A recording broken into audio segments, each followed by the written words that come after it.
Let's go to Cam Redden now. The opposition leader began the day in Melbourne, not far from there, but Cam's in Gorton right now. And what would you know, Cam, you're back at a petrol station.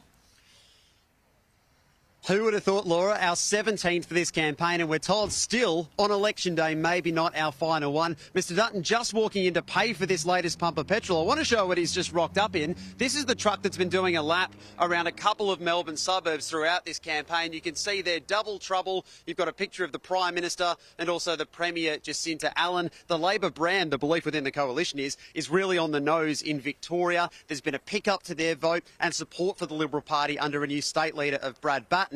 And the coalition believes that by tying Anthony Albanese to Jacinta Allen, particularly here in the outer suburbs of Gorton, that is where they might be able to pick up some ground and potentially earn seats that might, at face value, seem a little out of reach. A 10% seat is this one of Gorton. Brendan O'Connor, a former minister under Anthony Albanese, retiring at this election, which is what the coalition believes has brought it into play. This will be, we expect, our final stop here in Victoria before getting back on the plane as we head, we expect, Laura, to his home state of Queensland. But as I say, 17 petrol stations, and the wink and the nod I just received a minute ago is that it may not be our last one yet. James Patterson, the spokesperson here for the Coalition's campaign, is as well. So we might grab a quick drumstick and maybe a bottle of water for the plane as well. Yeah, totally. Yeah, I mean, there's plenty going on at the service stations these days, like many supermarkets. Cam, just, you know, as I might not have the opportunity to talk to you again before tonight, I'll get a full debrief next week, I'm sure. But,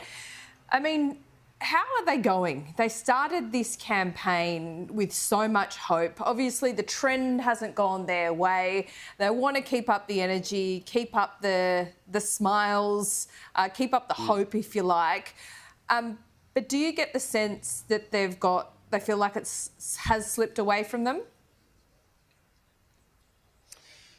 I remember saying to Peter Credlin about a week in, I think it was at the Sky News debate, Laura, the People's Forum, that a few heads dropped over the course of that first week. There was a feeling in this camp that they didn't quite nail the first week, that there were still messages not getting through, that perhaps some of those lines about the Labor lies we've heard, Peter Dutton used that phrase a number of times, the fuel excise cut, which is the reason we've been to 17 petrol stations, he believed that that still hadn't really been heard by voters, even at this late stage in the campaign, that perhaps some of those key messages from the coalition had been left a little bit late. But Peter Dutton was asked at a cafe this morning as he was having his first tea of the day, how are you feeling? And his response was, never give in.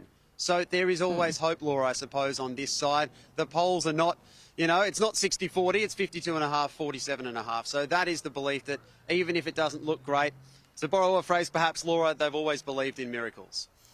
Yep, I think so.